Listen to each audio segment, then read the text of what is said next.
मंडल के गति शक्ति यूनिट में 06 सेवानिवृत्त कर्मचारियों के पुनर्नियोजन हेतु सूचना।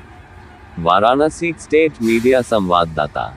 पूर्वोत्तर रेलवे के वाराणसी मंडल के गति शक्ति यूनिट में 01 वर्ष के लिए कार्य करने हेतु सेवानिवृत्त रेलवे कर्मचारियों के पुनर्नियोजन के लिए निर्धारित प्रोफार्मा पर जूनियर इंजीनियर अथवा सीनियर सेक्शन इंजीनियर, लेखा सहायक एवं अकाउंटेंट श्रेणियों में 1 वर्ष की अवधि के लिए या अगले आदेश तक 06 अलग अलग पदों पर आवेदन आमंत्रित किए जाते हैं, जिसका आवेदन इच्छुक कर्मचारी निर्धारित प्रोफार्मा पर भरकर दिनांक 15 जुलाई 2024 से पहले gsbsb1@gmail.com पर भेज सकते हैं।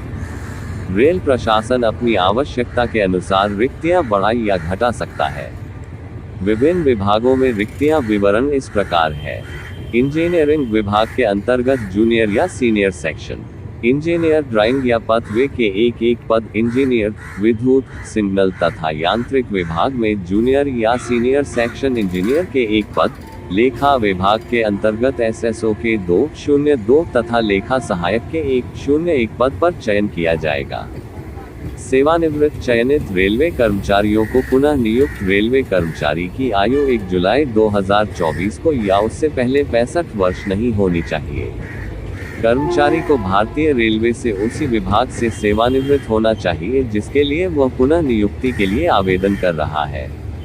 कर्मचारी को DAR कार्रवाई के परिणाम स्वरूप या समीक्षाधीन सेवा से अनिवार्य रूप से सेवानिवृत्त बर्खास्त हटाया समाप्त नहीं किया गया हो।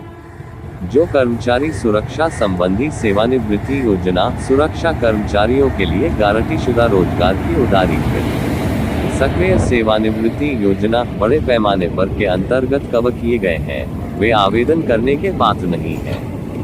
यह अनिवार्य है कि पैनल में शामिल किए गए कर्मचारी इसके लिए चिकित्सकीय रूप से फिट हो।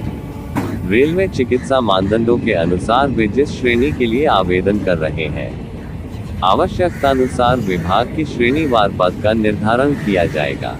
यदि साक्षात्कार के लिए उपरोक्त पदों के लिए आवेदन करने वाले कर्मचारियों के सेवा रिकॉर्ड उनके रेलवे विभाग द्वारा प्राप्त होने में कोई देरी होती है, तो उपलब्ध दस्तावेजों सेवा रिकॉर्ड के आधार पर चयन प्रक्रिया शुरू की जाएगी और अंतिम निर्णय ले लिया जाएगा। आवश्यक सेवा रिकॉर्ड की अनुपलब्धता के कारण पुनर्नियोजन चयन प्रक्रिया में देरी नहीं की जाएगी। सेवा पत्र आदि उपलब्ध कराने की जिम्मेदारी भी सेवानिवृत्त कर्मचारी की है।